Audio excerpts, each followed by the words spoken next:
Hello guys, this is Vani from moon divine tarot. Friends, ఇక్కడ మీ person మీకు ఏం చెప్పాలనుకుంటున్నారు మీ రిలేషన్కి సంబంధించి ఎట్ ప్రజెంట్ తన ఆలోచనలు ఏంటి చూద్దాము. రైట్, తను మీ నుంచి స్పేస్ కోరుకుంటున్నారండి. ఫస్ట్ మిమ్మల్ని మీరు సెల్ఫ్ లవ్ చేసుకోండి. తనని ఇంట్రోస్పెక్షన్ చేసుకుంటున్నారు. రీథింక్, మిమ్మల్ని మీతో కమ్యూనికేట్ అవ్వాలా వద్దా, లేదా నేను సింగిల్గానే ఇలానే ఉండిపోవాలా అని కూడా ఆలోచిస్తున్నారు. తను మీ నుంచి ఒక స్పేస్ మీకు ఇస్తున్నారు.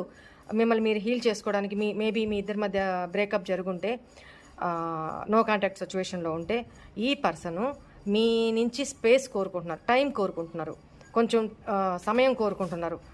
తనని అనలైజ్ చేసుకోవడానికి, తన తప్పులు మీతో మళ్ళీ కమిట్ అవ్వాలా వద్దా, లేదు తను అట్లనే తన లైఫ్లో ఒంటరిగా ఉండిపోవాలా, కమ్యూనికేట్ అవ్వాలా వద్దా మీతోటి, ఇట్లా ఆలోచిస్తున్నారు. స్పేస్ కోరుకుంటున్నారు, టైం కావాలంట. తన కరెంట్ ఫీలింగ్స్ ఏంటి, ఏం ఆలోచిస్తున్నారు ఎట్ ప్రజెంట్ మీ పర్సన్ ఏం ఆలోచిస్తున్నారు? సరెండర్, ఏదైతే అది అవుతుంది. నేను మొత్తం యూనివర్స్కి, డివైన్కి, మీ పర్సన్కి ఈ వర్డింగ్స్ తెలియకపోయినా దేవుడికి నేను సరెండర్ చేసేసాను. నా లైఫ్లో ఏం చేయాలనుకుంటున్నావో అది నీ చేతులకి అప్పచెప్పేసుకుంటున్నాను.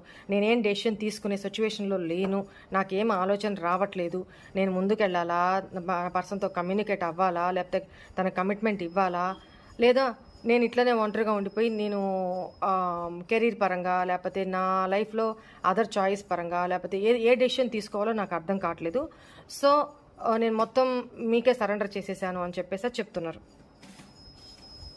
యూనివర్స్కే వదిలేశారు మొత్తం. కోన్, మీరు తన లైఫ్లోంచి వెళ్ళిపోయారు, తను మీ లైఫ్లోంచి వెళ్ళిపోయారు. మీ ఇద్దరి మధ్య లాంగ్ డిస్టెన్స్ రిలేషన్షిప్ ఉంది. ఒకవేళ దగ్గరే ఉంటున్నా ఇద్దరి మధ్య ఎమోషనల్ గ్యాప్ చాలా దూరం పెరిగిపోయింది. తను మిమ్మల్ని లాస్ అయ్యారో, మీరు తనని లాస్ అయ్యారో, మళ్ళీ తిరిగి రారు అనేది ఒక సాడ్నెస్ తన మనసులో అట్లా ఉండిపోయిందనమాట. ఓకేనా? వై? బికాస్ చూడండి, ప్లేయర్ ఎనర్జీ అంటే ఈ పర్సన్ చేసిన తప్పులకి మీరు తనని దూరం పెట్టారు అనేది కనపడుతుంది. లేకపోతే మీరు ఏమన్నా తప్పు చేస్తుంటే ప్లేయర్ ఎనర్జీలో మీ లైఫ్లో అదర్ ఎవరన్నా ఉన్నట్టు తెలిసిన థర్డ్ పార్టీ సిచ్యువేషన్ ఉన్నా కూడా, మీరు ఎవరితో అయినా ఫ్లట్టీగా మాట్లాడుతున్నట్టు తెలిసినా, లేకపోతే మీ పర్సనే పాస్ట్లో ఫ్లట్టీగా ఎవరితోనో ఇంకా మీతో పాటు ఇంకెవరైనా డీల్ చేస్తున్నా